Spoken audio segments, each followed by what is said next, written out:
नमस्कार। गूंज सीजन 3 के पहले अध्याय में आप सभी का स्वागत है। प्रस्तुत करते हैं लोमड़ी।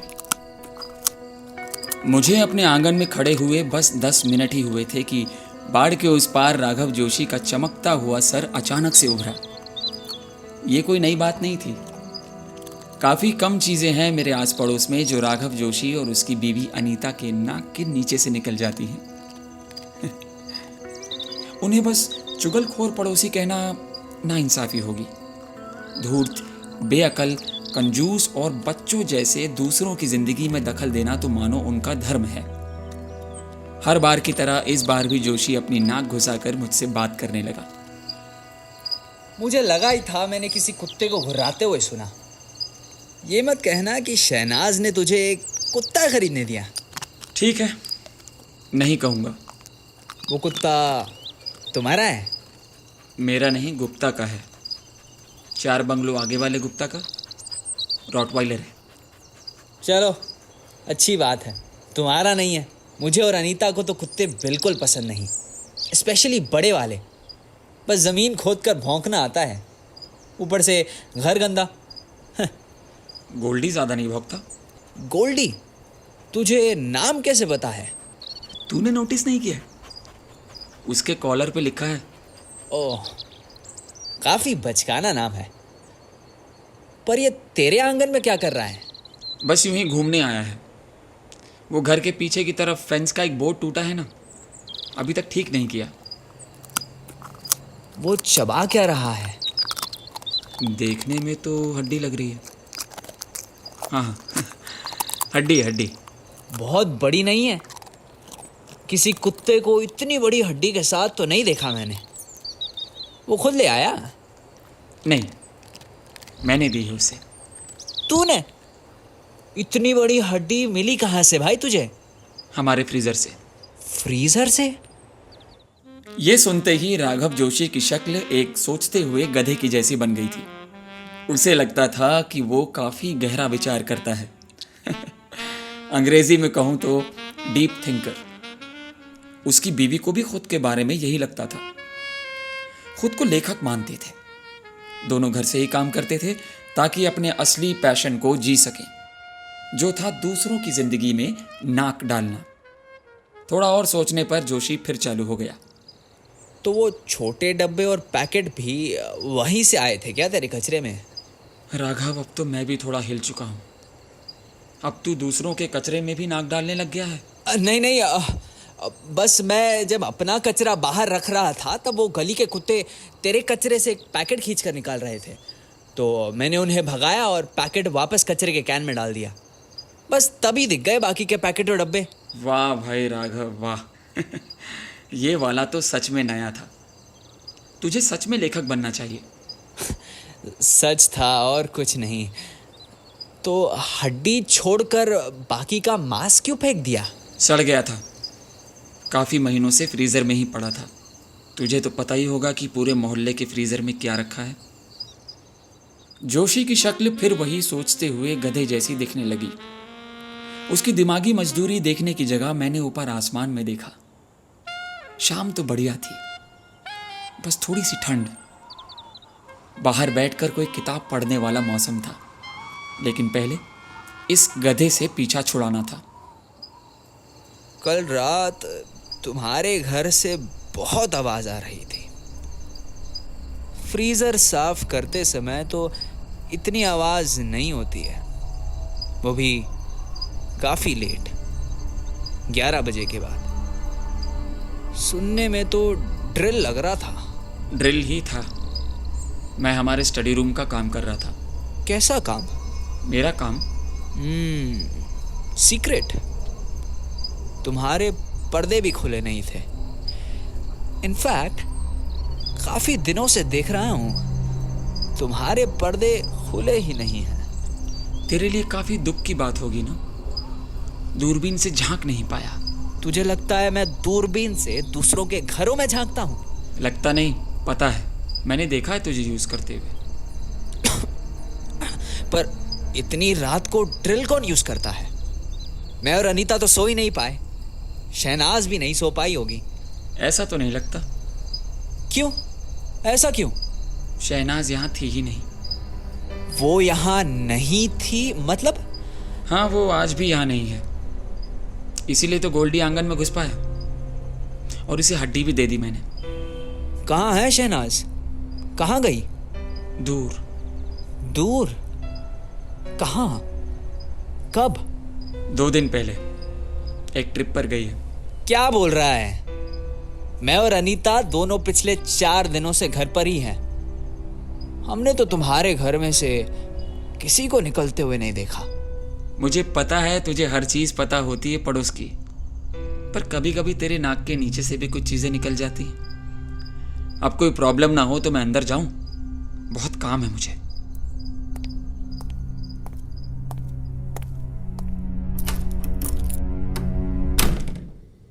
शांति इस जगह पे बहुत ही मुश्किल से मिलती थी।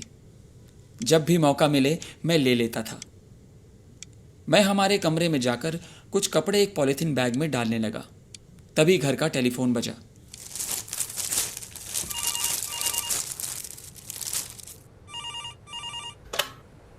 करण, शहनाज कहाँ है? मिसेस जोशी, शहनाज अभी घर पे नहीं है। राघव ने तो अब तक बोल दिया होगा आपको। मुझे बात करनी है उससे, एक रेसिपी पूछनी है। कहाँ गई है? वो तो घर गई है। किसके घर? अपनी बहन के। वो बीमार है ना। शहनाज बीमार है? शहनाज नहीं, उसकी बहन। शहनाज की बहन है, ये तो नहीं पता था मुझे। उसने कभी जिक्र ही नहीं किया। हाँ, अब उनकी ज़्यादा बातचीत नहीं होती इसलिए। तो फिर वो उससे मिलने क्यों गई? अभी तो कहा मैंने, उसकी बहन बीमार है इसलिए। ओह अच्छा अच्छा, तो वो वापस कब आ रही है? पता नहीं, शायद टाइम लगेगा, काफ़ी टाइम। फिर उसकी बहन कहाँ रहती है? उसकी बहन का नाम और नंबर देना। वो मैं नहीं बता सकता। क्यों? क्यों नहीं? शहनाज को शांति चाहिए और आप फ़ोन करेंगी तो वो डिस्टर्ब होगी। I am sorry.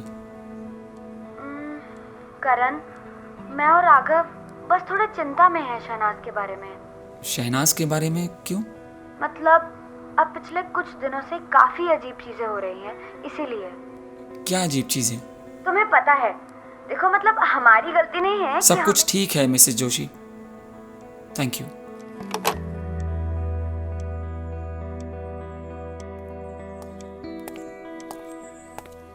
अगले दिन सुबह में एक पॉलिथीन बैग और एक कार्डबोर्ड का डब्बा अपनी गाड़ी की डिक्की में रख रहा था। वहीं जोशी अपने मॉर्निंग जॉग के लिए जा रहा था, जिससे पूरे आस पड़ोस पर नज़र रख सके। मुझे देखते ही मेरे पास आया।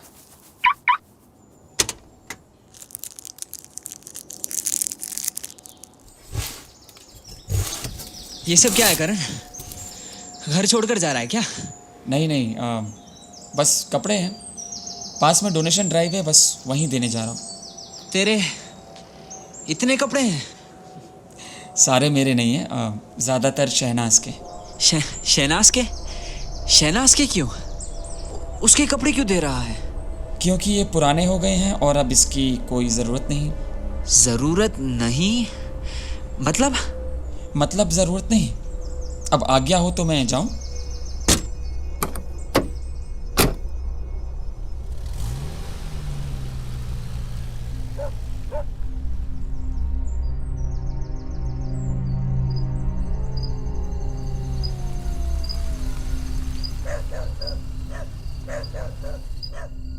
उस रात मैं घर देर से आया। गाड़ी से उतरते ही मैं घर के अंदर चला गया। जोशी के घर देखा तो सारी लाइट्स ऑफ थी, पर उसका कोई भरोसा नहीं। अंधेरे में भी जासूसी करता था। मैंने घर के अंदर से खुद का पैक किया हुआ एक पार्सल उठाया और अंधेरे में अपने आंगन में एक रॉड के साथ खुदाई चालू कर दी। चांद उस रात चमक रहा था। मुझे देखने में कोई दिक्कत नहीं हुई, पर मुझे यह भी पता था कि जोशी को भी कोई दिक्कत नहीं होगी। 2 फीट खोदने के बाद मैंने वो पार्सल जमीन में डाल दिया और फिर उसे ढक दिया। अंदर जाने से पहले एक बार जोशी के घर की तरफ मुड़ा और तभी उसके कमरे का पर्दा हिला। उनमें से किसी ने मुझे देख लिया था। मैं वापस घर के अंदर चला गया।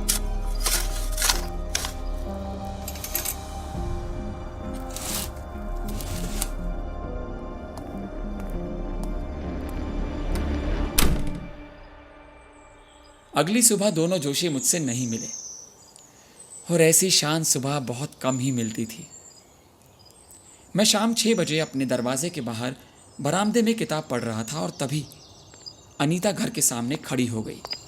करण, तुम्हारी शहनाज से बात नहीं हुई होगी ना? हुई ना, कल रात को ही हुई। ओह, तो उसकी बहन कैसी है फिर? पहले से बेहतर है। अच्छा हुआ, तो इसका मतलब वो आ रही होगी अब तो? शायद नहीं। क्यों नहीं? अब तो उसकी बहन भी बेहतर है ना? हाँ, पर वो थोड़ा और वक्त वहाँ गुजार रही है। क्या वो वापस आ भी रही है? हाँ हाँ, ज़रूर आ रही है, पर उसे वो जगह ज़्यादा पसंद है तो कुछ कह नहीं सकते। क्या वो तुम्हें छोड़कर चली गई करण? ऐसा तो मैंने कुछ नहीं कहा। मुझे ये समझ नहीं आ रहा, शहनाज ऐसे घर छोड़कर क्यों चली जाएगी, वो भी ऐसे अचानक? अचानक तो नहीं था। मुझे तो अब भी विश्वास नहीं हो रहा। तुम शायद उसे उतना अच्छे से नहीं जानती हो। अब मैं भी शायद। तुम नहीं जानते वो तो पक्का है। मुझे पता था। मैंने अनीता की ये बात सुन ली थी। उसके जाते ही मैं अपनी जगह से उठकर पौधों को पानी देने लगा। 5 मिनट भी नहीं गुजरे थे कि जोशी फिर मेरे घर के सामने आकर खड़ा हो गया। कल रात भी देर तक जागा था कुमार। अच्छा, अब मैं कुमार। रात को खोद क्यों रहा था आंगन में? दूरबीन काफी नहीं थी जो अब इंफ्रारेड कैमरा भी लगा दिया तूने। तूने जवाब नहीं दिया सवाल का। मैं अपने घर में जो मर्जी करूं वो मेरा काम है। तू क्यों नाक डाल रहा है बीच में? तुझे क्या लगता है तू पकड़ा नहीं जाएगा? मैं जान कर रहूंगा क्या चल रहा है। पजल पूरी तस्वीर एक एक करके जोड़ने की कोशिश कर रहा है।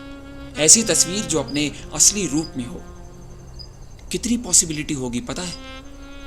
उनमें से कौन सा असली है और कौन सा नकली, कैसे पता लगाएगा?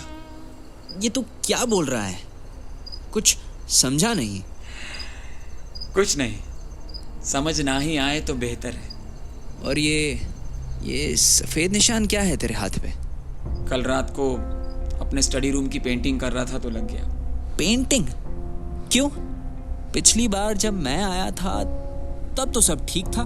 ठीक था, पर कब तक? दीवारों पर क्रैक आ गए थे और बहुत सारे निशान। निशान? कैसे निशान? फर्नीचर के दीवारों पर लगने के निशान। मैं पता करके रहूंगा कुमार। तूने कुछ तो जरूर किया है। इसकी अगली सुबह मैंने घर की कुछ चीजें और एक पतली सी बैग ली। ये सब मैं गाड़ी में डालने घर से निकला। अनीता पहले से ही बाहर खड़ी मेरा इंतजार कर रही थी।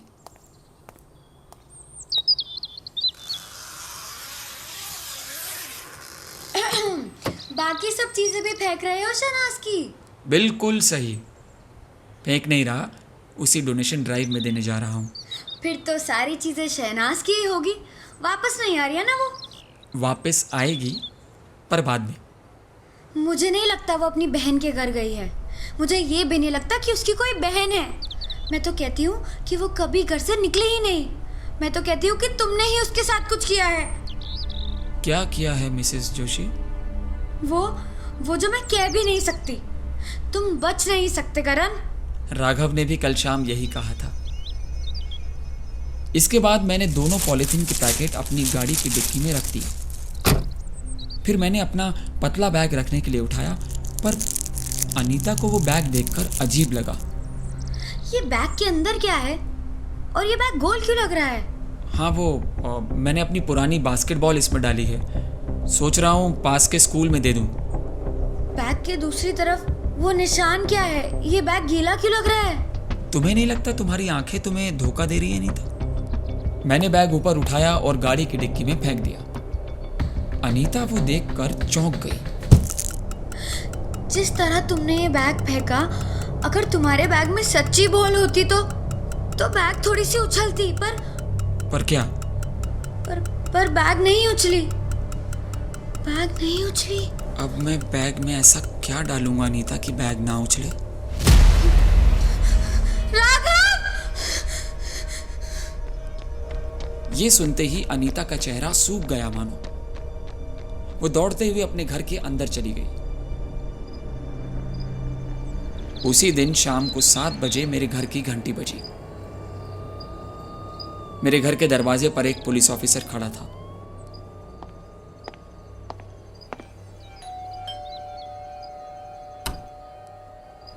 मिस्टर करण कुमार, मैं इंस्पेक्टर शर्मन गिल, अंदर आ सकता हूं? आप जी जरूर।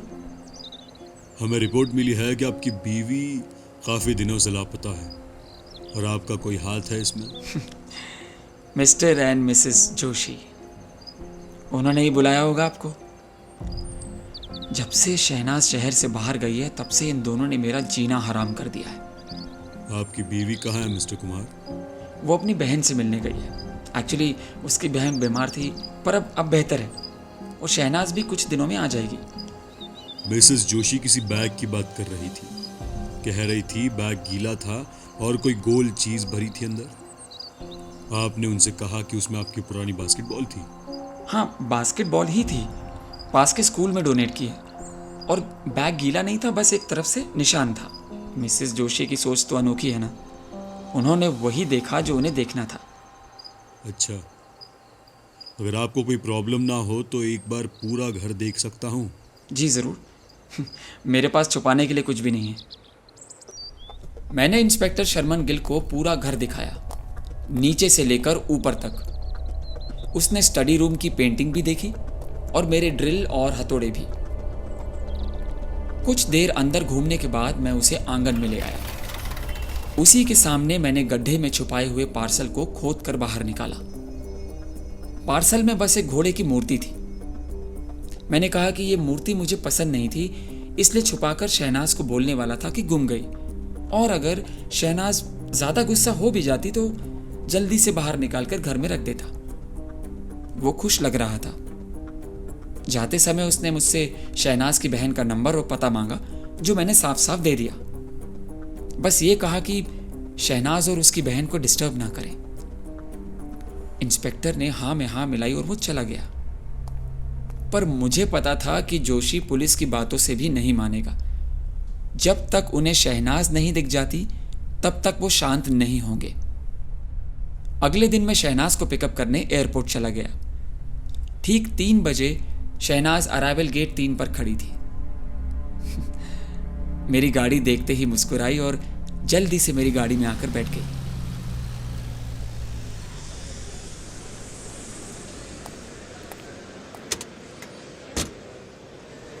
तुम्हें फाइनली यहाँ देखकर अच्छा लग रहा है।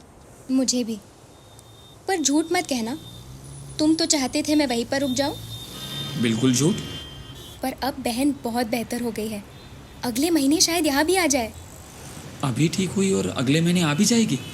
चुप, तुम्हें कहाँ फर्क पड़ता है। तुम तो मेरे जाने पर खुश हुए थे ना। पूरा दिन सर किताबों के अंदर और कोई भी घर का काम नहीं किया होगा। बाय द वे, घर का सारा काम कर दिया है।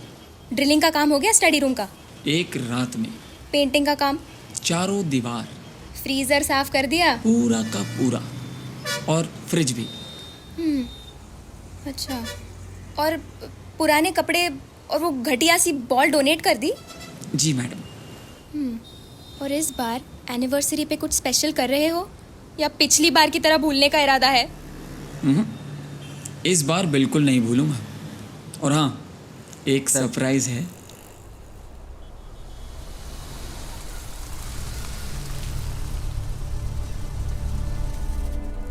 जब हम घर पहुंचे तो मैंने जानबूझकर गाड़ी थोड़ी सी बाहर की तरफ लगाई ताकि दोनों जोशी साफ साफ देख सकें।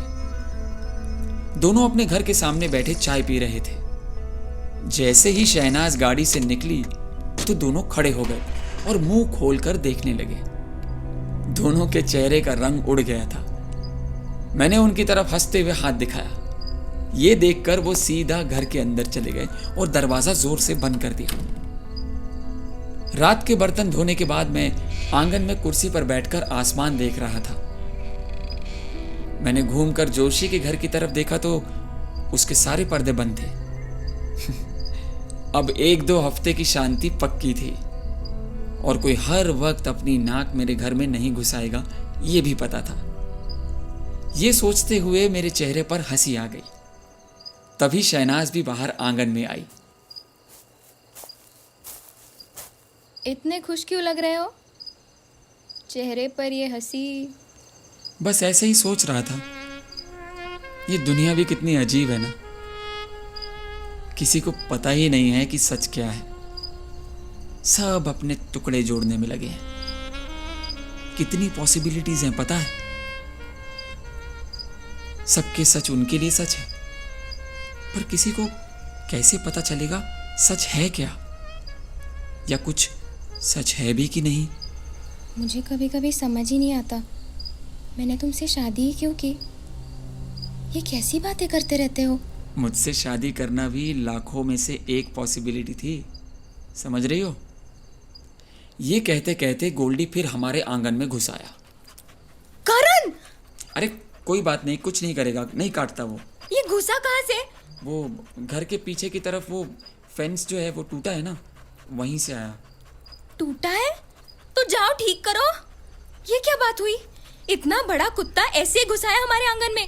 अभी निकालो इसे, और जब तक बोर्ड ठीक नहीं हो जाता घर के अंदर मत आना। हाँ शहनाज प्लीज प्लीज चिल्लाओ मत, मैं अभी करता हूँ। शहनाज गुस्सा होकर अंदर चली गई। मैं अपनी कुर्सी से उठा और गोल्डी की पूंछ खुशी से हिलने लगी। मैंने गोल्डी का कॉलर पकड़ा और उसे उस टूटे हुए बोर्ड के पास ले गया। उधर जाकर वो ऊपर मेरी तरफ देखने लगा। मैंने उसके सिर पर हाथ रखा और कहा, गोल्डी आज रात को मेरे पास कुछ नहीं है तेरे लिए, पर जल्दी ही कुछ हो सकता है। क्या पता जिंदगी में कब क्या हो जाए, कुछ भी पॉसिबल है। फिर मैंने गोल्डी को वापस भेज दिया और बोर्ड ठीक करने का नाटक करने लगा। उसके 3 दिन बाद सबको फाइनली पता चला कि गुप्ता और उसकी बीवी दोनों घर से गायब थे। उनके साथ 3 लाख कैश भी। सुनकर बुरा तो लगा, पर अब इस बारे में ज्यादा सोचा नहीं मैंने। आखिर अगले दिन मैं और शहनाज 3 सालों में पहली बार मॉरिशस जा रहे थे, हमारी 3री एनिवर्सरी के लिए। बस एक गलती कर दी मैंने। गुप्ता के घर की चाबी मेरे पॉकेट में ही रह गई। अब बस यही आशा थी कि वो बैग अनीता को कहीं से मिल ना जाए, पर अब मैं भी क्या ही कर सकता हूं। जिंदगी है, कुछ भी पॉसिबल है।